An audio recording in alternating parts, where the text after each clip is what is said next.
Stories and more online, just log on to 47abc.com.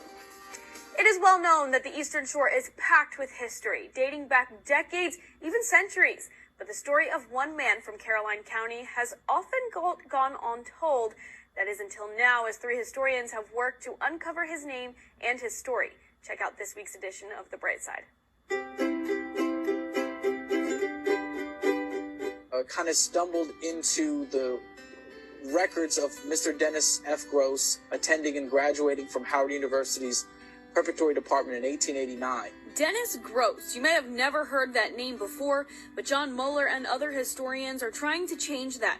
That's because Groce made history, becoming the first graduate of Howard University from Caroline County in the late 1800s. We all know about Harriet Tubman, but we don't know about these kind of, small, hyper-localized characters who enriched the legacy of, not just Black people in Caroline County. Mueller and Justin McNeil co-founded the Lost History Associates, a group that has dug into the history of Mr. Groce and his contributions to the Mid-Shore. Dennis F. Groce is from a prominent family in Caroline County, free before the Civil War.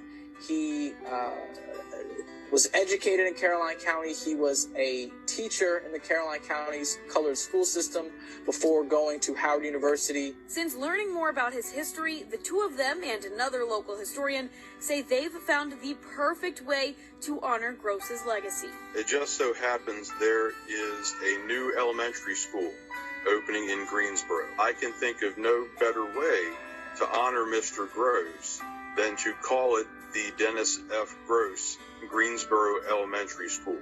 But perhaps the most interesting part of their research has led them to Groce's living relatives today, including Charlene Gould, who says she didn't even know about his history before Mueller and McNeil uncovered Groce's story.